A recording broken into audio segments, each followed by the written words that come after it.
சற்று முன் கிடைக்கப்பெற்ற மிக மிக முக்கியமான செய்தி ஒன்று வெளியாகியிருக்கு. தமிழகத்தில் ஜனாதிபதி ஆட்சி அமல். மொத்தமாக கைமாறிய பவர். ஸ்டாலினுக்கு ஆப்பு. தமிழக சட்டமன்ற தேர்தல் முடிவுகள் வெளியாகி ஒரு வாரம் கடந்தும் இன்னும் யாரும் ஆட்சியை அமைக்கல. ஒரு பக்கம் தாவேகா தலைவர் விஜய் மெஜாரிட்டி மேஜிக் எட்ட போராடி கொண்டிருக்க, மறுபக்கம் பார்த்தீங்கன்னா ஜனாதிபதி ஆட்சி வரலாம் என்ற பேச்சும் இருக்கு. தற்போதைய அரசின் பதவிக்காலம் நாளை மே 10 முடியும் நிலையில ஜனாதிபதி ஆட்சி குறித்த விவாதங்கள் அரசியல் அரங்கில் அனல் பறக்க தொடங்கியிருக்கு. அதாவது இந்திய அரசியலமைப்பு சட்டத்தின்படி ஒரு மாநிலத்தில் அரசியலமைப்பு இயந்திரம் செயலிழந்து விட்டது அப்படின்னு ஆளுநர் கருதினார்னா அவர் ஜனாதிபதி ஆட்சிக்கு பரிந்துரை செய்வார். இதுபோல ஜனாதிபதி ஆட்சி அமல்படுத்தப்பட்டா முதலமைச்சர் உட்பட ஒட்டுமொத்த அமைச்சரவையும் கலைக்கப்பட்டுரும்.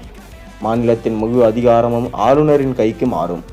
அவருக்கு உதவ ஆலோசனைகள் நியமிக்கப்படுவாங்க. சட்டமன்றம் முழுமையாக கலைக்கப்படலாம் அல்லது செயலிழந்த நிலையில வைக்கப்படலாம். அதாவது எம்எல்ஏக்கள் இருப்பாங்க, ஆனால் சபை கூட முடியாது. உதாரணத்துக்கு பார்த்தீங்கன்னா மணிப்பூர் வன்முறையின் போது சட்டசபை கலைக்கப்படவில்லை, மாறா சஸ்பெண்ட் செய்யப்பட்டிருந்தது. நாடாளுமன்றத்தின் இரு அவைகளிலும் இதற்கான அனுமதி பெற்றால் 6 மாதங்கள் வரை ஜனாதிபதி ஆட்சி நீடிக்கும். தேவைப்பட்டால் இது 3 ஆண்டுகள் வரை நீட்டிக்கப்படும். முன்பெல்லாம் மத்திய அரசு நினைச்ச நேரத்தில் மாநில ஆட்சிகளை கலைத்த வரலாறு இருக்கு.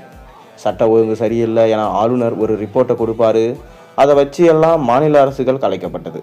ஆனால் 1994 உச்சநீதிமன்றம் வழங்கிய எஸ்ஆர் பொம்மை தீர்ப்பு ஒரு மிக பெரும் மாற்றத்தை கொண்டு வந்தது.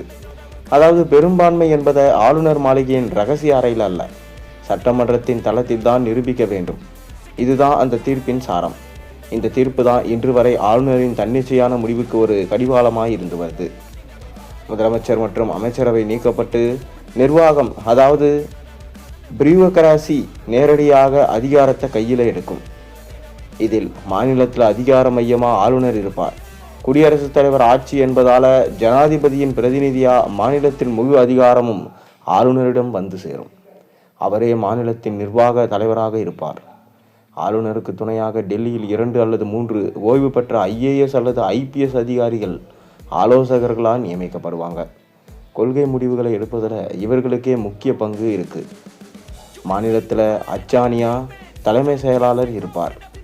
அரசியல்வாதிகள் இல்லாத சூழலில் மாநிலத்தின் தலைமை செயலாளர் கிட்டத்தட்ட எல்லா முக்கிய முடிவுகளையும் எடுப்பார். அனைத்து துறைகளையும் இவர் மூலமே ஒருங்கிணைக்கப்படும். மாவட்ட அளவில் பார்க்கும்போது கலெக்டரிடமே அதிகாரம் இருக்கும். அமைச்சர்களின் தலையீடு இல்லாததால் அந்தந்த மாவட்டங்களில் மாவட்ட ஆட்சியர்களே இறுதி முடிவுகளையும் அதிகாரம் கொண்டவர்களாக மாறுவாங்க. அதே போல் கல்வி, சுகாதாரம் போன்ற ஒவ்வொரு துறையும் அந்தந்த துறை செயலாளர்கள் நிர்வகிக்கப்படுவாங்க. மேலும் பார்த்தீங்கன்னா விஜயால பெரும்பான்மைக்கு தேவையான அந்த 2 இடங்களை பெற முடியவில்லை என்றால் எம்எல்ஏக்கள் பதவியேற்க மாட்டாங்க. தமிழக அரசின் அதிகாரம் குடியரசுத் தலைவரிடம் போய்விடும். அதே நேரம் கோவையில் உள்ள ஒரு குக்கிராமத்திலோ அல்லது மதுரையில் உள்ள ஒரு ஊராட்சியிலோ பெரிய மாற்றம் தெரியாது. அங்குள்ள கிராம பஞ்சாயத்து வழக்கம் போல கூடும்.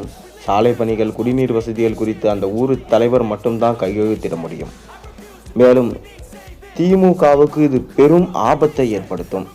ஏற்கனவே திமுகவை காலி செய்துவிட வேண்டும் என பாஜக துடித்து கொண்டிருக்கு.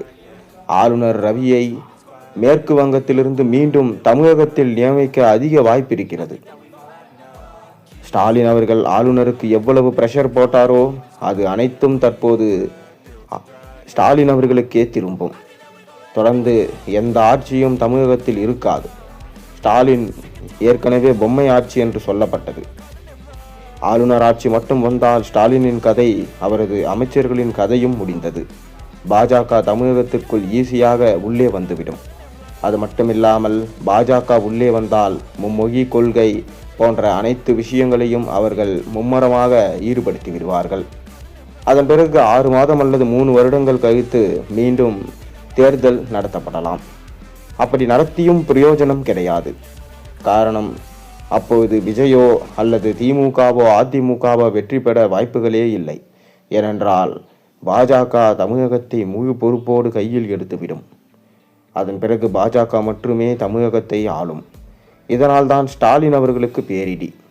யாரை தமிழகத்திற்குள் வரவிடக்கூடாது என நினைத்தாரோ அது தற்போது நடக்காமல் போய்விட்டது. தொடர்ந்து திமுகவின் முக்கிய அமைச்சர்களிடம் யார் யார் ஊழல் செய்தது, எவ்வளவு ஊழல் செய்தார்கள் என பட்டியல் அமித்ஷாவிடம் இருந்து அனுப்பப்பட்டு அவர்கள் கைது செய்யப்படுவார்கள். ஒருவேளை இவ்வாறு நடந்தால் தமிழகத்தின் எதிர்காலம் என்னவாகும்? திமுக தலைவர் ஸ்டாலின் அவர்கள் மீண்டும் அரியணை ஏற முடியாது, விஜயும் வெற்றி பெற முடியாது. திருமாவளவன் தன்னுடைய நிலைப்பாட்டை அறிவித்தால் மட்டுமே ஆட்சி என்கின்ற நிலைக்கு தற்போது விஜய் இருக்கிறார். ஆனால் திருமாவளவனும் 4 மணிக்கு மேலதான் தன்னுடைய நிலைப்பாட்டை அறிவிப்பார் என எதிர்பார்க்கப்படுகிறது. ஒருவேளை திருமாவளவன் மறுத்துவிட்டால் கண்டிப்பாக விஜய்க்கு கொடுக்கப்பட்ட கெடு முடிந்துவிடும். 2 பெரும்பான்மை இல்லாததால் அவர் ஆட்சி அமைக்க முடியாத சூழல் ஏற்பட்டுவிடும். இதனால் ஆளுநர் ஆட்சி தமிழகத்தில் நிறுவப்படும். பொறுத்திருந்து பார்ப்போம், என்னதான் தமிழக அரசியலில் மாற்றங்கள் நிலவப் போகுது. விஜய் ஆட்சி அமைப்பாரா? திமுகவுக்கு ஆப்பாக ஆளுநர் ஆட்சி தமிழகத்தில் நிறுவப்படுமா?